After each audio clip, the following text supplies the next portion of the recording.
রমজান মানে আখিরাতের মাস, রমজান মাসে প্রস্তুতির মাস, রমজান মানে মেহনতের মাস, রমজান মানে আল্লাহর মাঝে নিজেকে হারিয়ে ফেলার মাস। এটাই মাহে রমজান। আর যারা ইমানদার ভাইয়া, যাদের কবর আখিরাত মনে আছে, যারা পরকালকে বিশ্বাস করে দিবা নিশি জাহান্নামের ভয়ে যারা কাঁদে, যারা জান্নাতের আশা করে, খোদার কসম তাদের কাছে রমজান সর্বশ্রেষ্ঠ মাস।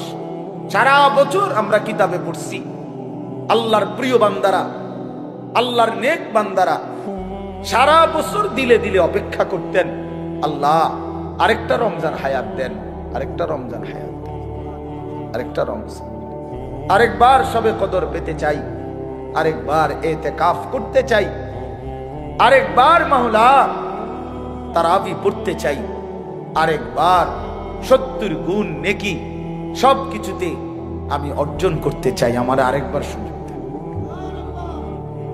আমার আখিরাত লম্বা মাওলা, আমার পরকাল লম্বা, অতএব আমাকে আরেকটু সুযোগ দেন।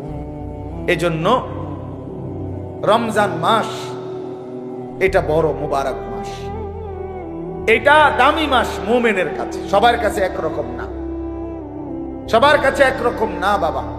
যার কাছে যেমন কদরও করে তেমন।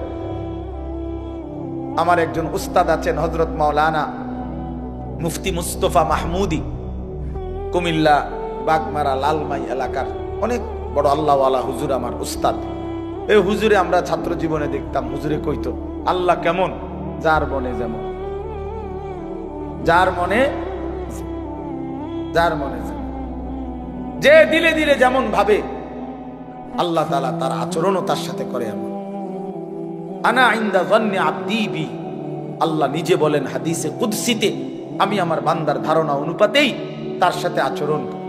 আমার বান্দা আগেই কয়, আগেই বলে না সুদে না লইলে, কিস্তি না লইলে।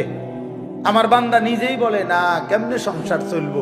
আল্লাহ বলে আমিও তারে এমনই বানায় রাখি, কারণ তুই তো আমার উপরে কোনো আস্থাই রাখো নাই। তুমি আস্থা রাখছো সুদের উপরে, কিস্তির উপরে, তো তুমি যেমন আমার আচরণও তেমন, আমার আচরণও তেমন।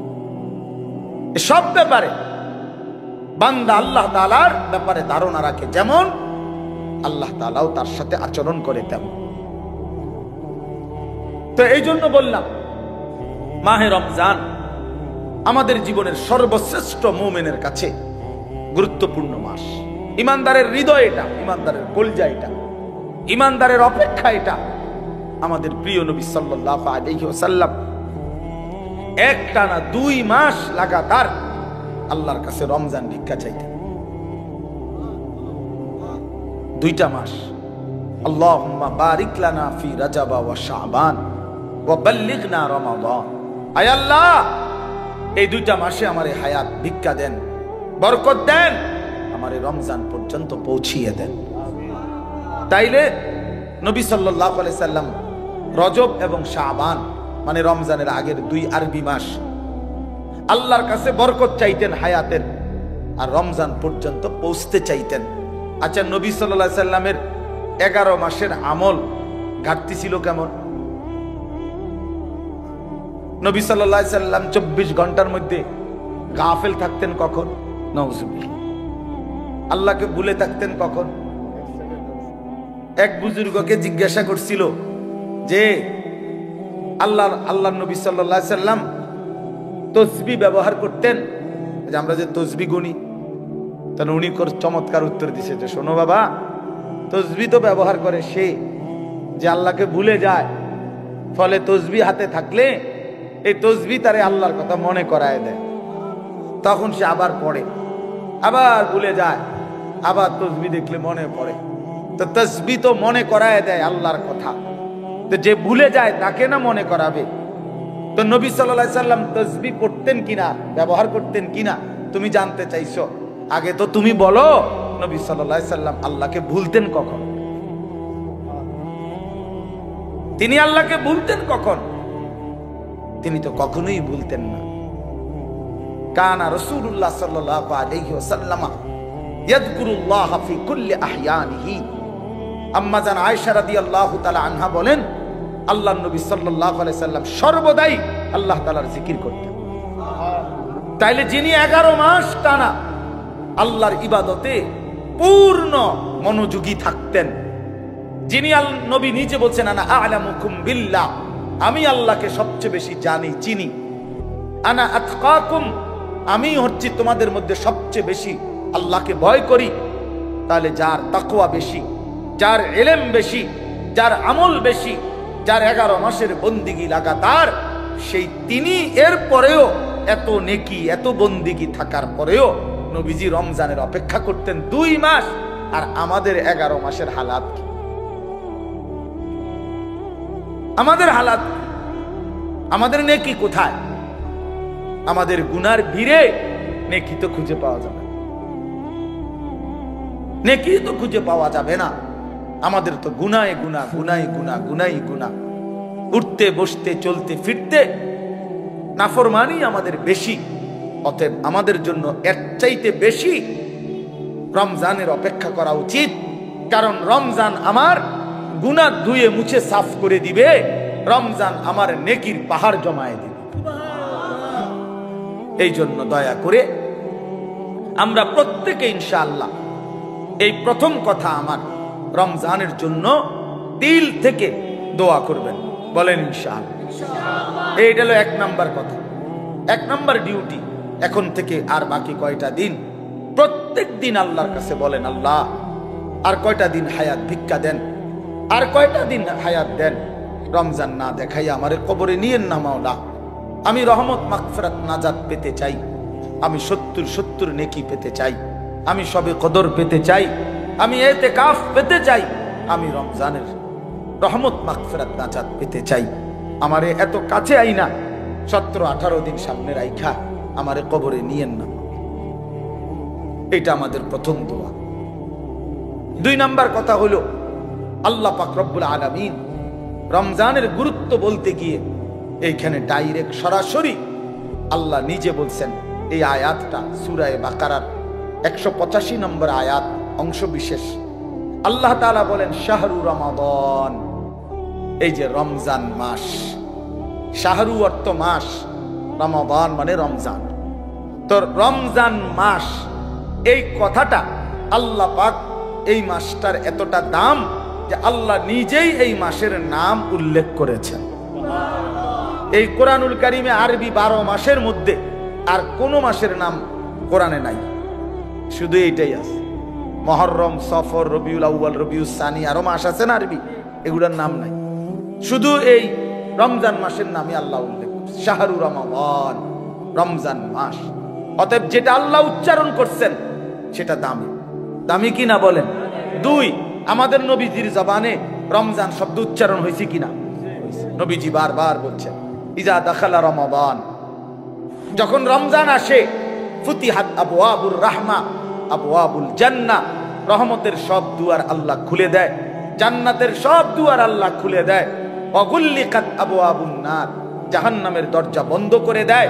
ওয়াসুলসিলাতিশ শায়াতিন, শয়তানগুলোকে শেকলে বন্দী করে দেয়। এটা মজার বিষয় হইল, মনে করেন এদিক দিয়া ওই পাশ থেকে কোনো খান দিয়া বাইর হইবার কোনো ব্যবস্থা নাই, রাস্তা কেবল একটাই, আপনাকে এদিক দিয়ে বাইর হইতে হইব, ঢুকবেন কেবল এটাই, এদিক দিয়েই ঢুকতে হবে। তো আল্লাহ যেন রমজান মাসে জাহান্নামের সব দরজা বন্ধ করে দেয়, শয়তানগুলোকে শেকলে বন্দী করে ফেলে। এবার আল্লাহ যেন বলে, বান্দা এটা রমজান, যেদিক দিয়েই আমল শুরু করবা, যে এলাকার থেকে আমল শুরু করবা, মানে আমার জান্নাতের দিকে হাঁটা শুরু করবা, তো কোনোখানে বাঁচবে না, কোনোখানে ভুল হবে না, পথ হারাইবা না, রাস্তা ভুল হবে না, অন্য কোনো দরজা দিয়ে ঢুকার সম্ভাবনা নাই। শুধু খোলা যেই দরজা, এটা শুধুই জান্নাতেরই দরজা, ঢুকলে শুধু জান্নাতেই ঢুকলে শুধু জান্নাতেই কারণ খোলাই তো কেবল কিসের দরজা? জান্নাতের দরজা। এজন্য রমজানে যদি কেউ ইবাদতে লাগে, বন্দিগিতে লেগে যায়, আল্লাহর হুকুম পালন, তো আল্লাহ তাআলা বলেন মাস শেষে শুধু কেবল জান্নাতেই ঢুকবা, জান্নাতেই ঢুকবা, জান্নাতেই ঢুকবা, জান্নাতেই ঢুকবা। তাহলে নবী সাল্লাল্লাহু আলাইহি ওয়াসাল্লাম রমজান মাসের নাম রমজান উল্লেখ করছেন। মান কামা রমাদান, মান সামা রমাদান, এই রমজান শব্দটি আল্লাহর নবী বারবার উল্লেখ করছেন, বারবার উল্লেখ করেছেন। তাহলে যেই নাম আল্লাহ উল্লেখ করছেন, যেই নাম নবীজি উল্লেখ করছেন, তাহলে এটা নিঃসন্দেহে দামি কিনা বলেন? অতএব রমজান মাস আল্লাহর কাছে যেহেতু প্রিয়, রমজান মাস নবীর কাছে যেহেতু প্রিয়, আমি মুমিনের কাছেও রমজান প্রিয়। যা আমার আল্লাহর প্রিয় তা আমারও প্রিয়, যা আমার নবীর প্রিয় তা আমারও কি প্রিয়। এটা হলো এক। এবার আল্লাহ তাআলা রমজানের বৈশিষ্ট্য বলতেছে, আল্লাযী উনজিলা ফীহিল কুরআন। রমজান এটা সেই মাস যেই মাসে আমি আমার শ্রেষ্ঠতম কালাম কোরআন নাজিল করেছি। তাহলে রমজান মাস সেই মাস যেই মাসে কোরআন নাজিল হয়েছে। তাহলে রমজান কোরআন, রমজান কোরআন, এটা একদম কাগজের এই পিঠে, এই পিঠে যদি লেখা থাকে রমজান, ওই পিঠে দেখা যাবে লেখা আছে কোরআন। কোরআন, রমজান আর কোরআন, অর্থাৎ রমজান মানে কোরআনের মাস, কোরআনের মাস। রমজানটাকে মনে করেন মেহমানের সামনে ট্রের মধ্যে করে 10 আইটেমের ছোট ছোট বাটিতে তরকারি দিছে, দিয়া উপরে একটা সুন্দর কাপড় দিয়ে মখমলের ঢেকে দিছে সবগুলোর উপরে, সবটি বাটির উপরে। তো আল্লাহ তাআলা যেন এই রমজান মাসটাকে কতগুলো ইবাদত দিয়ে সাজিয়েছেন। যেমন রোজা, এটা একটা ইবাদত। ইফতার, এটা একটা ইবাদত। সাহারি মানে রাত্রির খাবার, এটা একটা ইবাদত। 20 রাকাত তারাবি, এটা একটা ইবাদত। তারপরে শেষ দশকে এতেকাফ মসজিদে, এটা একটা ইবাদত। শেষ দশকের বেজর রাত্রিগুলোতে শবে কদর, এটাও একটা কি ইবাদত। এইভাবে আল্লাহ তাআলা এগুলো দিয়ে সাজাইয়া এইটার উপরে যেন কোরআন নামের একটা চাদর দিয়ে ঢেকে দিছে। মানে পুরাটা রমজান কোরআন দ্বারা মোড়ানো, কোরআনের চাদরে ঢাকা। এজন্য রমজান আল্লাহ তাআলা বলছেন এটার মর্যাদা, বৈশিষ্ট্য যে আমি আল্লাহ আমার কোরআন নাজিল করেছি। কোরআন নাজিল করার কারণে রমজান দামি, দামি। কেমন কোরআন? হুদাল লিন্নাসি ওয়া বাইয়িনাতিম মিনাল হুদা ওয়াল ফুরকান। আল্লাহ বলেন কোরআন হচ্ছে বিশ্ব মানবতার হেদায়েত এবং হেদায়েতের স্পষ্ট পথ নির্দেশিকা, মানে কোনো বিষয় অস্পষ্ট নাই। ওয়াল ফুরকান, কোরআনই হচ্ছে সত্য মিথ্যা, ন্যায় অন্যায়, জায়েজ না জায়েজ, উচিত অনুচিতের মাপকাঠি। কোনটা করা উচিত, কোনটা ছাড়া উচিত, কোনটা ন্যায়, কোনটা অন্যায়, কোনটা উচিত, কোনটা অনুচিত, আল্লাহর কসম এটা একমাত্র কোরআনই সিদ্ধান্ত দেয়। আমার রাসূলের সুন্নাহ হাদিসই শিক্ষা দেয়। এজন্য কোরআন সুন্নাহ থেকে যে বঞ্চিত, কোরআনের জ্ঞান যে পায় নাই, রাসূলের হাদিস যে শিখে নাই, আল্লাহর কসম সে ন্যায় অন্যায় চিনতেই পারে না। কোরআনবিহীন সভ্য হয় না, কোরআনবিহীন আখলাক হয় না, হতেই পারে না। পৃথিবীর আর কোনো বই দিয়ে হবে না, হালাল হারাম বুঝবে না। পরে তো উচ্চ শিক্ষিত, কথা তো বলে শুদ্ধ, রেজাল্টও খুব ভালো, শব্দ উচ্চারণ চমৎকার, কিন্তু আজকে 5 বছর একটা মেয়ের সাথে সম্পর্ক, হাঁটে চলে মেয়ের সাথে, এটা যে হারাম এইটাও তার আন্দাজের মধ্যেই নাই। কারণ কোরআনের জ্ঞান না থাকার কারণে, কোরআন না থাকার কারণে হালাল হারামের পার্থক্য বুঝার অন্য কোনো জ্ঞান তার কাছে নাই। এই জন্য কোরআনই একমাত্র মানুষকে ন্যায় অন্যায় শেখায়। ওয়াল ফুরকান। আমরা চ্যালেঞ্জ করলাম, আমি চ্যালেঞ্জ করলাম, তোমরা ছেলেরা যারা স্কুলে পড়ো, কলেজে পড়ো, ইউনিভার্সিটিতে পড়ো, প্রিয় বন্ধু চলো সিদ্ধান্ত নিয়ে তুমি দেখাও যে কোরআনের মতো আরেকটি কিতাব বই আছে যেখানে সত্য মিথ্যা, আলো অন্ধকার, ন্যায় অন্যায়, হালাল হারাম শিখায়। আমার জীবনের করণীয় কি, বর্জনীয় কি, আমার জীবনের উচিত কি, অনুচিত কি, আমি কি করা উচিত, আমি কি বর্জন করা উচিত, এটা শিখায় এমন কোন বই আল্লাহর জমিনে নাই কোরআনবিহীন, হাদিসবিহীন, নবীর তরিকাবিহীন নাই। এটা নাই হইতে পারে না। আমরা পড়ছি জেনারেল লাইন, আমি তো কুমিল্লা ভিক্টোরিয়া কলেজ থেকে মাস্টার্স পাস করছি, জেনারেল লাইনের পুরা পড়ালেখা করছি, সায়েন্স বিজ্ঞান বিভাগ থেকে তো এসএসসি পাস করছি, বিজ্ঞান পড়ছি আমি। অতএব বলো ভাইয়া, ভালো রেজাল্ট করছি আলহামদুলিল্লাহ, সব রেজাল্ট ভালো। তাহলে এই জন্য বললাম আল্লাহর কোরআন থেকে বঞ্চিত এই রমজানের সামনে আলোচনায় এটা আল্লাহর জন্য উল্লেখ করছে, বান্দা সর্বশ্রেষ্ঠ মাসে সর্বশ্রেষ্ঠ কিতাব কোরআন আমি নাজিল করেছি।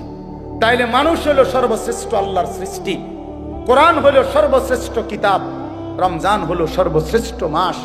অতএব সর্বশ্রেষ্ঠ যেই মানুষটা আল্লাহর কোরআন থেকে বঞ্চিত, খোদার কসম সুম্মা রাদাদনাহু আসফালা সাফিলিন, আল্লাহ বলে এবার আমাকে ছেড়ে দিলা, কোরআন ছেড়ে দিলা, তো আমি তোমাকে একেবারে নিকৃষ্ট থেকে নিকৃষ্ট স্থানে তোমারে পৌঁছায় দেব, নিকৃষ্ট থেকে নিকৃষ্ট স্থানে। এই জন্য দয়া করে আজকে আমি এই একটা কথাই শেষে বলতে চাই, অনেক কিছু বলা দরকার, কিন্তু একটা প্রসঙ্গ শুধু বলতে চাই যে রমজান আমাদের সামনে। একে তো রমজানকে কদর করা উচিত, রমজানে ইবাদত আখিরাতের প্রস্তুতি নেওয়া।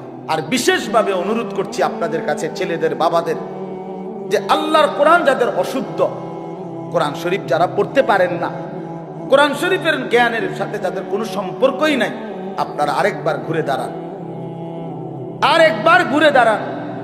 কোরআনের মাসে কোরআনকে ইজ্জত করেন, তাহলে আল্লাহ বরকত দিবে।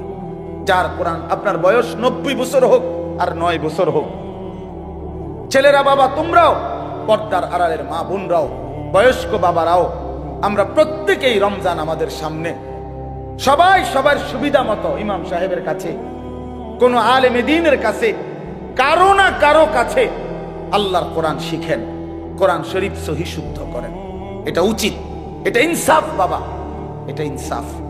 কোরআনের জ্ঞান যার মধ্যে নাই, 60 বছর 30 বছরে যে আল্লাহর কোরআন দেখে দেখেও পড়তে পারে না, আহা বন্ধু, তার আফসোস ছাড়া জীবনটা আর কিছুই হইতে পারে না, আর কিছুই হইতে পারে না। ওই মানুষটা নিয়ে আসুন, চেয়ার দেন, চেয়ার, ওই চেয়ারটা দেব না, বসে। তাইলে আল্লাহ তাআলা বলছেন হুদাল্লিন নাস, কোরআন মানুষের হেদায়েত, ওয়া বাইয়িনাতিম মিনাল হুদা, হেদায়েতের স্পষ্ট বাণী, ওয়াল ফুরকান, সত্য মিথ্যা, ন্যায় অন্যায়, হালাল হারামের পার্থক্যকারী বিহীন আলো মেলে না। আপনাদের বাবাদেরকে বলি, আপনারা যারা কোরআন থেকে সন্তানকে বঞ্চিত করছেন, তারা আপনাদের সন্তানকে আপনারা ক্ষতিগ্রস্তই করেছেন। আলো থেকে বঞ্চিত করছেন, আলো থেকে বঞ্চিত করছেন। বাকি পড়ালেখাগুলো ভালো, বাদ দিতে বলি নাই, কিন্তু এগুলো না হইলেও বাদ মিলত, এগুলো না হলেও বাদ মিলত। দুনিয়া এমনিই মিলে যায়। কত মূর্খ বকলম, নাম দস্তখত করতে জানে না, টিপসই দেয়, টিপসই। এমন মানুষ হাজার হাজার কোটি কোটি টাকার মালিক এমন নাই? তো তে আনলো কোত্থেকে? এই মূর্খে আনলো কোত্থেকে টাকা? এগুলা হেতেও তো দুনিয়া ভোগ করে। কথা বলেন, তার কি নাই? বাড়ি, গাড়ি, নারী, ক্ষমতা, প্রভাব, প্রতিপত্তি সবই তো আছে। তাহলে দুনিয়া এমনি ভোগ করা যায়। যে বুবা, দেখেন, যে বুবা মানুষ, বুবা, বাস্তবিক অর্থেই বুবা, সেও তো দুনিয়া ভোগ করে, করে না? সেও তো ভাত খায়, মাছ খায়, পেশাব করে, ঘুমায়, তারও তো বাচ্চা কাচ্চা হয়, হেতেও তো বিয়া করে। তাহলে দুনিয়া তো বুবায়ও ভোগ করে। তাহলে বুঝা গেল আল্লাহর কোরআন যেই জবান পড়তে পারে না, বাকি কথা এগুলো না কইলেও সে দুনিয়া ভোগ করতে পারত, দুনিয়া ভোগ করতে পারত। এই জন্য বন্ধু, দুনিয়া তো বেঈমানও ভোগ করে, দুনিয়া তো মূর্খও ভোগ করে, দুনিয়া তো বোবাও ভোগ করে, দুনিয়া তো জন্তু জানোয়ারও ভোগ করে, কিন্তু আখিরাত, অনন্তকালের পরকাল, খোদার কসম, কোরআন ছাড়া, নামাজ ছাড়া, সেজদা ছাড়া, আল্লাহর হুকুম মানা ছাড়া, আখিরাতার পরকালে চোখটা বন্ধ হলে কবর থেকে নিয়ে অনন্তকাল আর কোনোদিন কোনো নাফরমান, বেঈমান, পাপী এক ঢোক আর পানিও মিলবে না, এক লোকমা খাবারও মিলবে না। হ্যাঁ, দুনিয়া তো আছে এমনি মিলছে, ইমান না থাকলেও তো দুনিয়া মিলে, কাফের বেঈমানও তো দুনিয়া ভোগ করে মিয়া। অতএব এই আমার শেষ কথা, দয়া করে এটা ভাবতে শিখেন। আমার পরম শ্রদ্ধেয় হযরত মাওলানা মুফতি দ্বীন মোহাম্মদ আশরাফ সাহেব দামাত বারাকাতুহুমুল আলিয়া, তিনি এসেছেন, কথা বলবেন। নওজোয়ান ছেলেরা, তোমরা তোমাদের এই হাতের মোবাইলগুলো নামাও। একজন ছেলেও হাতে মোবাইল ধরে কোনো রেকর্ড ভিডিও করা যাবে না, আমি এটা পরিষ্কার নিষেধ করলাম। যার পছন্দ হবে না তুমি চলে যাও,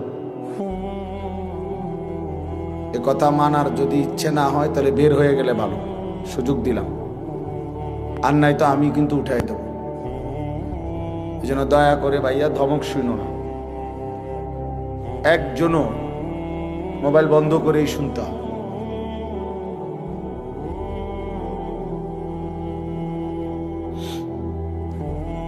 কারণ হলো নিজের মনোযোগ দরকার। শুধু শুধু মোবাইল এটা ধরে রাখা যাবে না, উপরে নিচে ডানে বামে সবাইকে নিষেধ করলাম। যার অসুবিধা হয় আপনি চলে গেলে ভালো, আমার কোনো আপত্তি নেই। কিন্তু সারাক্ষণ মোবাইল নিয়ে ব্যস্ত থাকা উচিত না, কিছুটা সময় নিজেকে আলাদা করা উচিত,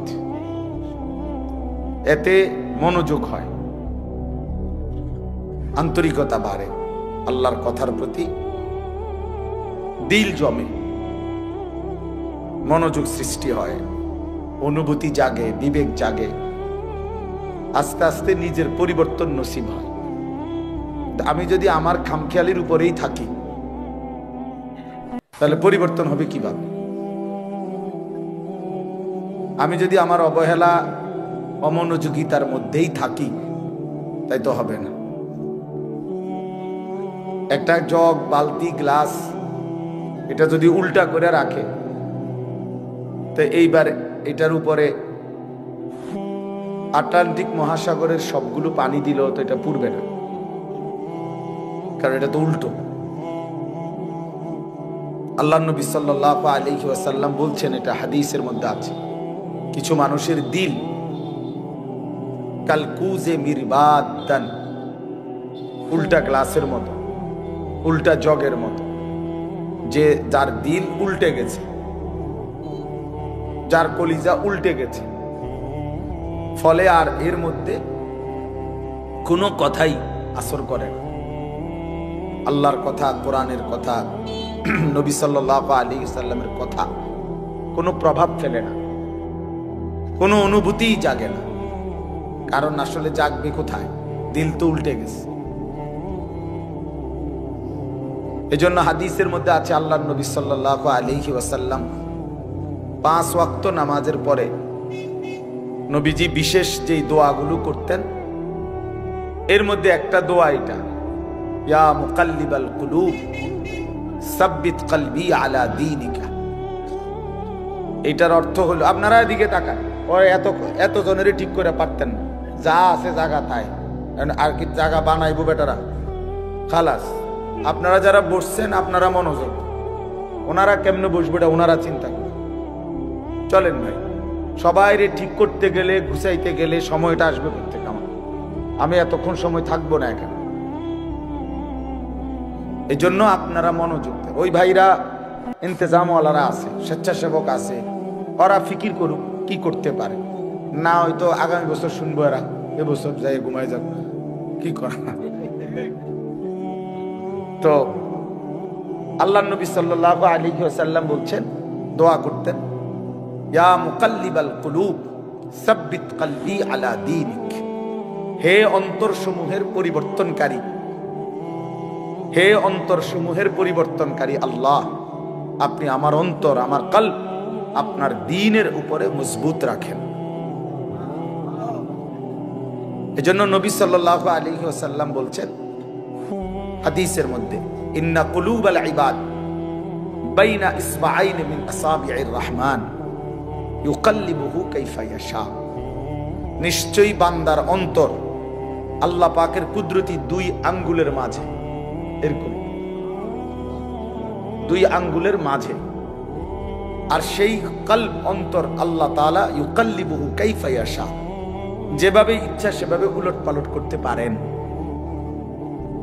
এজন্য আল্লাহ পাক যদি দিল বদলে দেয়, উল্টে দেয়, তো আর কোনো দিন হেদায়েতের রাস্তা সে পাবে না, আর কোনো দিন আলোর পথ পাবে না। দুনিয়া ভোগ করতে পারবে জন্তু জানোয়ারের মতো, হাইওয়ান কুকুরের মতো, কিন্তু আলোর সন্ধান, কল্যাণের সন্ধান, নিজের ভালো, নিজের কর্তব্য, নিজের করণীয়, কোন পথে হেদায়েত, কোন পথে কল্যাণ, কোন পথে আলো, সেটা আর মিলবে না। কোরআন শরীফে আছে, ওয়ামান ইউদলিলিল্লাহু ফামা লাহু মিন হাদ। আল্লাহ বলেন, আল্লাহ যাকে পথভ্রষ্ট করে দেন তাকে আর কোথাও কোনো পথ প্রদর্শক নাই, সে আর কোথাও রাহবার মিলবে না। ফামান লাম ইয়াজআলিল্লাহু লাহু নূরান ফামা লাহু মিন নূর। ছেলেরা মনোযোগ দিয়ে শোনো, অল্প সময় কথা বলবো আমি। আল্লাহ তাআলা বলেন, আল্লাহর আলো যে পেল না, ফামা লাহু মিন নূর, তার জন্য আর কোথাও কোনো আলো নাই। আল্লাহর আলো থেকে বঞ্চিত, তো সব জায়গায় তার জন্য অন্ধকার। আল্লাহ তাআলা কোরআনুল কারীমের মধ্যে বলছেন, যারা নাফরমানি করছে তাদের সারা জিন্দেগীর যাবতীয় কাজকর্ম কারামাদিন ইশতাদ্দাত বিহির রিহু ফি ইয়াউমিন আসিফ, ওই রকম ছাইয়ের স্তূপের মতো, যেখানে কোনো ব্যক্তি ছাই বোঝেন তো না, চুলার লাকড়ির ছাই, ছালি আর কি, এই ছাইয়ের স্তূপ দিছে রাস্তার এখানে, মনে করে অনেক ছাইয়ের স্তূপ, হঠাৎ করে একটা জোরে বাতাস আসছে, এক বাতাসে ছাই উড়ে ছিন্ন ভিন্ন হয়ে গেছে, আর কোনো নাম নিশানা নাই। আল্লাহর নবী সাল্লাল্লাহু আলাইহি সাল্লাম বলেন, নাফরমান বেঈমান পাপীর যাবতীয় আমল কর্মকাণ্ড সবকিছু এরকম স্তূপকৃত ছাইয়ের মতো, যেটা একটা বাতাস এসে এক নিমিষে উড়ায় দিছে, আর কিছুই নাই তার। একদিন মৃত্যুর সাথে সাথে দেখবে আর কিচ্ছু, এই ভাত মাছ চাল ডাল, পেশাব পায়খানা, খাট পালং সোফা ফার্নিচার, মোবাইল মোটরসাইকেল, হ্যাঁ, হাসি নারী, ছবি নাচ গান, খালাস, মরে গেছে, তার কিছুই নেই, আর কিছুই নেই। এরপরে কবরে গিয়ে দেখবে কিছুই নেই, কিছুই আর নেই। এই জন্য বাপ, এটা গুরুত্বপূর্ণ বিষয়, যেমন না হওয়া যে আল্লাহ আমার দিল উল্টায় দিছে, এমন পাষাণ না হওয়া যে আমার অন্তরে কোনো কথাই ঢোকে না। এটা ভাবলেই বোঝা যায় মানুষ, প্রত্যেকেই অনুভব করতে পারি, আমরা নিজের দিলে নিজেই বোঝাপড়া করতে পারি যে আসলে আল্লাহর কথা আমার দিলে কেমন লাগে, আখিরাতের কথা বললে আমার অন্তরের অবস্থা কেমন হয়। কবরের কথা, কবর দেখলে, মৃত্যু দেখলে, লাশ দেখলে, জানাজা দেখলে আমার কলিজার মধ্যে কোনো অনুভূতি জাগে কিনা, হৃদয়টা নরম হয় কিনা। রাসূলুল্লাহ সাল্লাল্লাহু আলাইহি সাল্লাম বলছেন, আমি তোমাদের কাছে 2টা জিনিস রেখে যাচ্ছি নসিহত হিসাবে, তারাকতু ফীকুম আমরাইন ওয়াইজাইন, উপদেশ হিসাবে 2টা জিনিস রেখে যাচ্ছি। একটা হলো কোরআন, যেটা নাতিক, যেটা উচ্চারণ করে, মানে তুমি পড়লেই কোরআন থেকে উপদেশ পাইবে। আরেকটা হলো, নবীজি বলছেন, আমি আরেকটি উপদেশ তোমাদের জন্য রেখে যাচ্ছি, যেটা কোনো আওয়াজ করে না, নিশ্চুপ, কিন্তু তোমাদেরকে উপদেশ দেয়। সেটা কি? আল মাউত, মৃত্যু। মৃত্যু, প্রতিটা মৃত্যু তোমাকে নসিহত করে যে এর পরের জানাজা আমার, এর পরের এলান হয়তো আমার, এর পরের ঘোষণা আমার। এজন্য মৃত্যু একটা নসিহত। কাফা বিল মাউতে ওয়াইজান, নবী সাল্লাল্লাহু আলাইহি সাল্লাম বলেন, ওয়াজ নসিহতের জন্য, উপদেশ জন্য মৃত্যুর স্মরণ, এটাই যথেষ্ট। মৌতের কথা কিছুক্ষণ ভাবা, কোন লাশ, কোন জানাজা, কোন কবরস্থানে দাঁড়িয়ে একটু একটু ফিকির করা, এটাই যথেষ্ট ওয়াজ হিসাবে। এটাই বড় ওয়াজ, এটাই বড় নসিহত, এটাই বড় উপদেশ। উপদেশ এজন্য হযরত ওমর রাদিয়াল্লাহু তাআলা আনহু 10.5 বছর মুসলমানদের খলিফা ছিলেন, বাদশাহ ছিলেন। উনি একজন লোক, এই ছেলে, ঘটনা কি দোস্ত, বেটকাও কেন?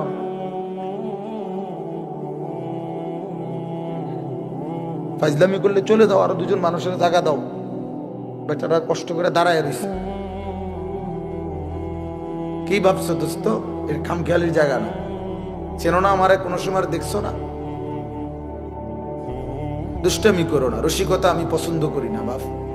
তোমার আমি তো এখতিয়ার দিছি যে তুমি চলে যাও, কোনো অসুবিধা কি আমার? আমি বাস্তবিক অর্থ শ্রোতা গণি না, এটা সবাই জানে। আজকে 22 বছর 21 বছরের জীবনে আমি কম হোক বেশি হোক আমার এতে কোনো আপত্তি নেই, আসলেই না। আমি এটা কোনো বিষয় মনে করি না। জনপ্রিয় অজনপ্রিয় এটি কোনো কথা না, বুঝেন নাই? এটা কোনো কথা না। একারে 10 কোটি মানুষ আমার চিনছে তো কি আমার কবর রাজা মাপ, বুঝেন না? তো আর কি, আরে চিনলেই কি আর না চিনলেই কি?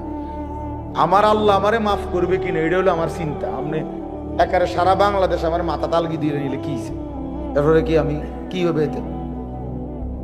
তাইলে এটা কোনো কথা না, এটা কোনো বিষয়ই না, এটা কোনো মূল বিষয় না। লোক হইছে, লোক হয় নাই, এইটা কোনো আলোচ্য বিষয়। আল্লাহর কথা বলতে পারা এটাই সৌভাগ্য, শুনতে পারা এটাই সৌভাগ্য, আয়োজন করতে পারা এটাই সৌভাগ্য। কয়জনের জন্য কয়জনে শুনছি, কয়জনের বলছি, এত কিছু আমার দরকার। আল্লাহর কথা বলতে থাকা, যেখানে সুযোগ হয়, যতক্ষণ সুযোগ হয়, উপরে নিচে, এখানে সেখানে, দুয়ারে দুয়ারে বলতে থাকা। এবং আল্লাহর পথে যত ব্যথা, যত বেদনা, যত দুঃখ, যত অপমান, যত লাঞ্ছনা, সব সয়ে যাওয়া। कभी आरश पर, कभी फरश पर, कभी उनके दर, कभी दर बदर, गमे आशिकी तेरा शुक्रिया, मैं कहां कहां से गुजर गया। আল্লাহর পথে সব বেদনা, সব অপমান, আল্লাহ তবুও তোমার শুকরিয়া।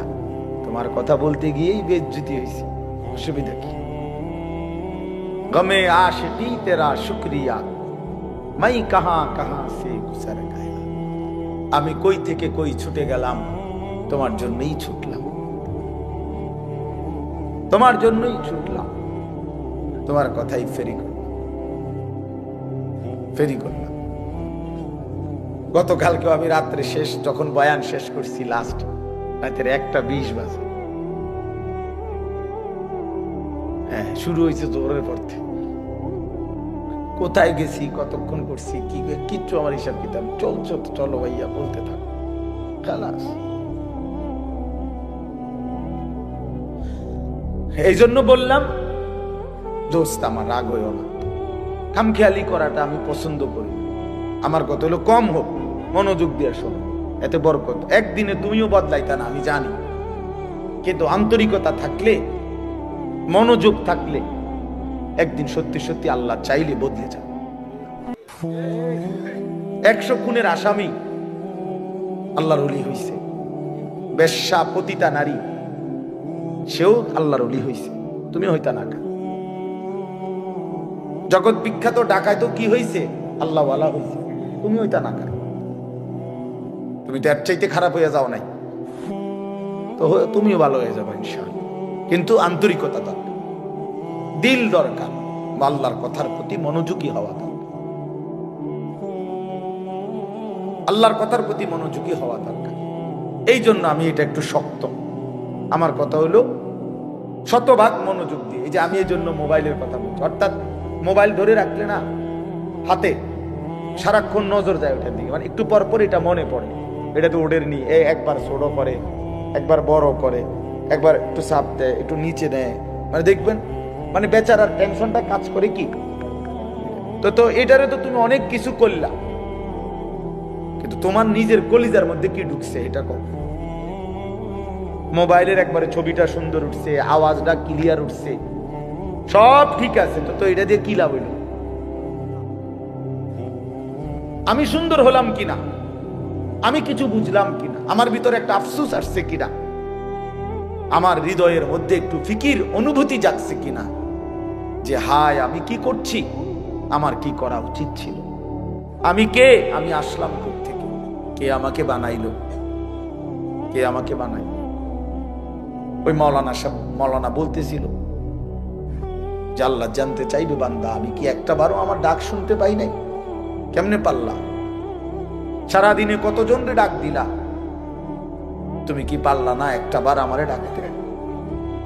কত জনের কত আবদার রক্ষা করলা, আমি তোমার কাছে কয়েকটা সেজদা চাইছি, আমি কি তোমার কোনো উপকার করি নাই?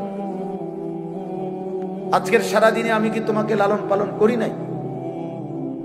খোদার কসম হাদিসে আছে আল্লাহ পাক হাসরের ময়দানে জিজ্ঞেস করবে বান্দা আলাম নুসিহ জিসমাক, এই প্রথম প্রশ্ন করবে এটা।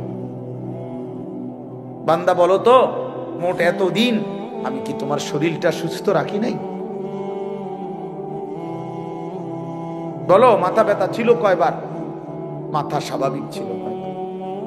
বলো পেট ব্যথা হয়েছে জীবনে কয়বার? পেট স্বাভাবিক ছিল কয়বার? হাত ব্যথা পাও ব্যথা হয়েছে কয়বার? সুস্থ স্বাভাবিক ছিলে কয়বার? শোনো এবার হিসাব নাও বান্দা, এই হিসাবের আলোকে বলো অনুরবিকা মিনাল মা, প্রতিবার তৃষ্ণার্ত অবস্থায় আমি কি তোমাকে পানি পান করাই নাই? আল্লাহ পাক জিজ্ঞেস করে এই হাসরের ময়দানে, হাদিসে আছে সর্বপ্রথম আল্লাহ পাক বান্দাকে প্রথম প্রশ্ন কি করবে? এইটা করবে, এই দুইটা কথা জিজ্ঞাসা করবে, এরপরে কথা আরো চলবে। বাকি প্রথম বলবে বলো তো আমি কি মোট এতদিন এত ঘন্টা তোমাকে সুস্থ রাখি নাই? আমি কি তোমাকে তৃষ্ণার্ত অবস্থায় প্রতিবার পানি পান করাই নাই? একবারও মনে পড়লো না আমার? এমন তৃষ্ণার মুহূর্তে যদি এক গ্লাস পানি না পাইতা কি হইতো? অথচ সেই পানি পান করে একটা বার আলহামদুলিল্লাহ বলতে হয়, এটাও তো বললা না, এটাও তো কোনোদিন শিখলা না যে আল্লাহর দেওয়া রিজিক, আল্লাহর দেওয়া পানীয় ভোগ করার পরে আলহামদুলিল্লাহ বলতে হয়। বহু নাফরমান তো এটাও জানে, এটাও তো জানে, পেট ভরে খেয়ে তো একটা বার আলহামদুলিল্লাহ বলে না। মানে জন্তু জানোয়ারের খাবার, হাইওয়ান জানোয়ার যেমন জানে না কিছুই, এও জানে না।